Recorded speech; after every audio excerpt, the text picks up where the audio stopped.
Welcome to Star Citizen. So, distortion weapons. One of those low damage weapons that you usually don't see because laser weapons, ballistic weapons are more likely to knock out your targets. The focus of distortion weapons isn't to kill your target, but rather disable it. You can burn down a shield with it, although it will take a while.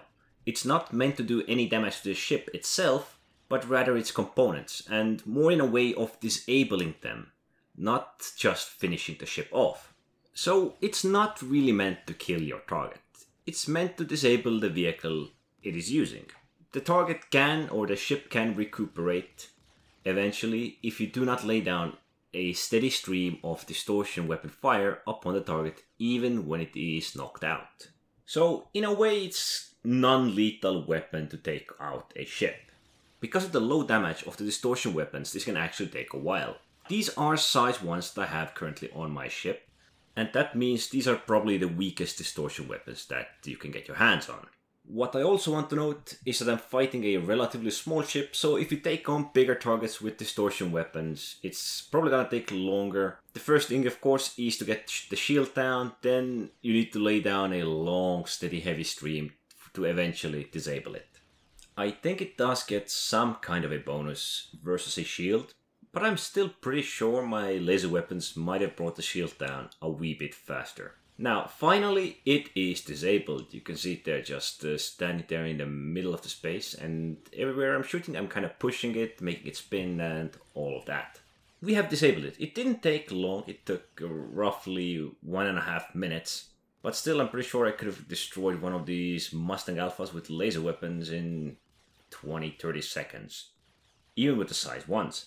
Laying down a steady stream kinda helps you keep it disabled. You can still see the front turret kinda moving left or right, but it is mostly disabled. And there is another hostile back there. It does kinda do a bit of a explosion damage, so if you get too close it can tell you that you're hitting your own ship. And it does seem that actually hitting certain parts affects it more or less. Not 100% sure on that, but if you keep bombarding this target, eventually in, let's say, the wingtips or someplace, it can, to an extent, get back its control. So as you saw, I was hitting the wingtip for a bit there, and it kind of gained back its control. The disappointing part is that the ship doesn't stay disabled for long once you stop firing. I have bombarded for around solid 5 minutes. Now then, my target hasn't received any damage. As you see, my target doesn't have any shields, and I have not damaged it at all, although I am trying with the rockets. It doesn't mean you can't really kill your targets, because in a way you can. If you disable them somewhere in the atmosphere, they will eventually start going down, and when they start going down, they will eventually hit the ground. And that should usually kill them. But I think he's still pretty far gone.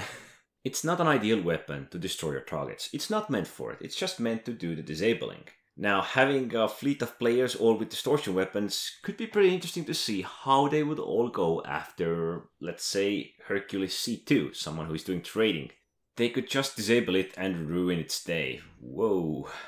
I don't think that was us. That was just the gravity finally taking effect and him just spazzing around on the ground. I think there is one ship that I at least know of that does come with a set of distortion weapons along the laser weapons, which is the Anvil Hawk, and I believe that is a dedicated bounty hunting ship. So that is why it has its own special loadout. But I think we disabled this as well. Yeah, it's going down. Whoa, that went off fast. At the moment I am using repeaters. You can go for the cannons and scatterguns if you truly want for these distortion weapons. Although I think they're somewhat limited, unlike most of these laser and ballistic weapons, which you can find several types, several variants. You can pretty much find 1-2 in each weapon size or so. Now, it may not have much of a use at the moment, but at some point when we may find ourselves boarding other ships, assaulting other ships, trying to enter them, take control of them, take them over, these are probably gonna be the go-to weapons for the boarders. This is gonna be pretty awesome once we can actually get some of these boarding ships going, or some dedicated way to assault breach other ships. I do suggest trying them out because it's really satisfying to see enemy ships flying down on the ground, just plummeting and destroying upon the impact. you're not gonna feel that satisfied with laser or ballistic weapons. But as usual, thanks for watching.